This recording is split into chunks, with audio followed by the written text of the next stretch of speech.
Hi అండి, welcome to my channel తెలుగింటి వంటిల్లు. ఈరోజు వీడియోలో చాలా ఈజీగా టేస్టీగా బ్రెడ్ కస్టర్డ్ ఎలా చేసుకోవాలో చూద్దాం. ఫస్ట్ దీనికోసం బ్రెడ్ స్లైసెస్ తీసుకుని ఎడ్జెస్ కట్ చేసుకోవాలి. ఈచ్ బ్రెడ్ స్లైస్ని 4 పీసెస్గా కట్ చేసుకుని పక్కన పెట్టుకోవాలి.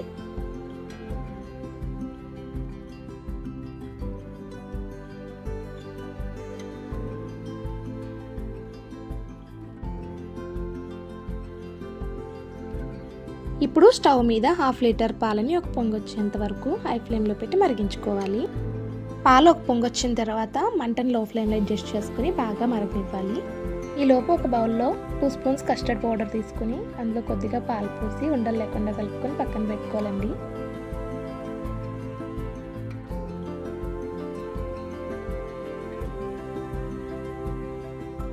ఇప్పుడు మరుగుతున్న పాలల్లో 1/2 కప్ షుగర్ వేసుకుని షుగర్ కరిగేంత వరకు మరిగించుకోవాలి.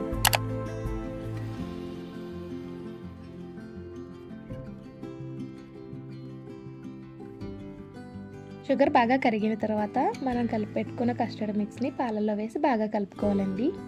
ప్రాసెస్ అంతా మనం లో టు మీడియం ఫ్లేమ్లోనే పెట్టుకుని చేసుకోవాలండి, లేకపోతే కస్టర్డ్ అనేది ముద్ద కట్టేస్తుంది. మనకి థిక్ కన్సిస్టెన్సీ వచ్చేంత వరకు కలుపుకుంటూ ఉండాలి.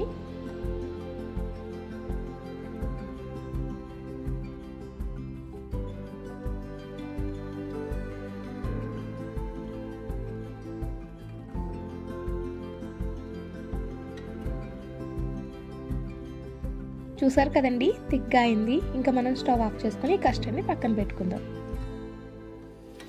ఇప్పుడు స్టవ్ మీద ఒక ప్యాన్ పెట్టి నెయ్యి వేసుకుని మనం ముందుగా కట్ చేసి పెట్టుకున్న బ్రెడ్ పీసెస్ని లైట్గా ఫ్రై చేసుకుందామండి.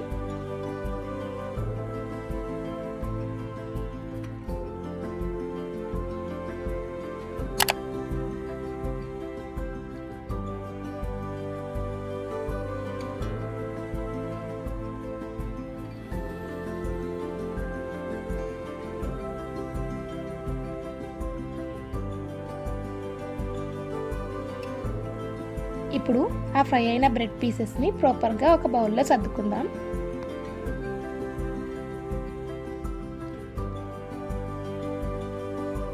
ఇందాక పక్కన పెట్టిన కస్టర్డ్ని తీసుకుని ఆ పీసెస్ మీద ఒక లేయర్గా వేయండి.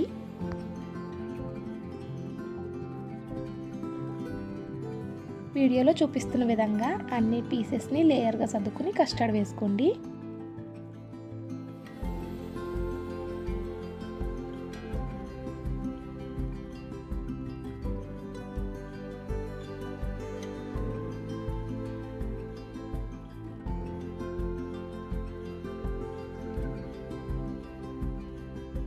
లాస్ట్లో డ్రై ఫ్రూట్స్తో డెకరేట్ చేసుకుందాం. నేను పైన ఫ్రెష్ క్రీమ్ వేసానండి, అది పూర్తిగా ఆప్షనల్, మీ దగ్గర ఉంటే వేసుకోండి, లేకపోతే స్కిప్ చేసేయండి. ఇప్పుడు ఒక 2 అవర్స్ ఫ్రిడ్జ్లో పెట్టుకుందాం.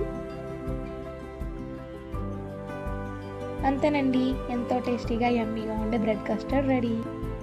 చూసారా ఎంత బాగా వచ్చిందో? చూస్తుంటేనే తినేయాలనిపిస్తుంది కదా. టేస్ట్ అయితే చాలా బాగా వచ్చిందండి. మీరు కూడా ట్రై చేసి ఎలా వచ్చిందో నాకు కామెంట్ సెక్షన్లో కామెంట్ చేయండి.